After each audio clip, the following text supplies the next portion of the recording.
Dit was mos my verjaarsdag nou onlangs. En ek het besluit ek gaan myself so 'n bietjie treat. Heerlike biltong gekoop. Moet nie vir mamma se daarvan vertel nie. En so kom die idee by my op. Kom ons doen iets vinnig. Iets soos 'n biltong stir-fry.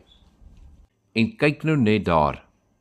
Heerlike rooi vleis gemeng met heerlike wit vleis. Hoe gesond is dit tog nou nie? Ek gaan dit nou in my kosie voorberei.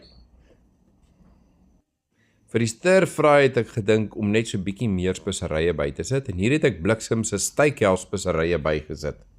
Ek moet byvoeg dat hierdie biltong op sy eie baie lekker is. Maar julle ken my mos nou al, ek wil altyd die kos bietjie jinx of bietjie interfereer met wat daar aan die gang is.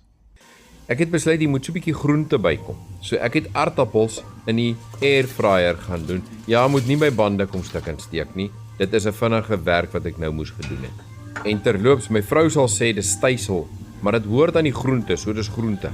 En om die aardappels ontwil, het ek toe mac and cheese van Bliksem ook bygesit, net om die aardappels ook bietjie tuis te laat voel.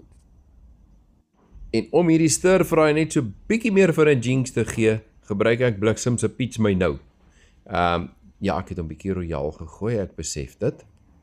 Maar gelukkig die eters in hierdie huis, hulle is gewoon daaraan. En dan meng ek nou hierdie aardappels met die wit en die rooi vleis tesame.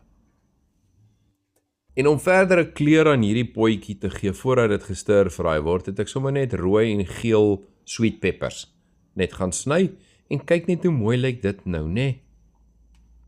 En die stir-fry gaan seker nou op iets gesit moet word. So ek het sommer net brood uit die kas gevat, witbrood, albei kante gebotter. Ja, ek wil my broodjie hier albei kante gebotter hê. En hulle gaan nou op die vuur gesit word, sommer net so 'n staan vuur bedryf. En vir een van die broodjies vat ek van my chili en knoffel en olyfolie smeer en ek sit dit op die broodjie. Dit maak nou pret. Daai brood gaan nou bruin word op 'n staan vuur metode. En dan is dit tyd vir die stir-fry om op 'n warm steikplaat te gaan lê. En as jy hoor hoe warm hy steikplaat is, dan gaan hierdie baie vinnig gaan. Krap hulle so 'n bietjie deurmekaar, sommer net met 'n lekker ordentlike braaitang. Hoor net hoe geniet hierdie stir-fry dit op daai plaat. En dan is dit tyd om op te skep. Vir ekstra geur, Bliksem se garlic sousie. En vir 'n soet chili smaak, koskarbonaatjies se chili stroop. Hierdie gaan morsig lekker wees. 'n opdien voorstel, bedien met 'n groen slaai.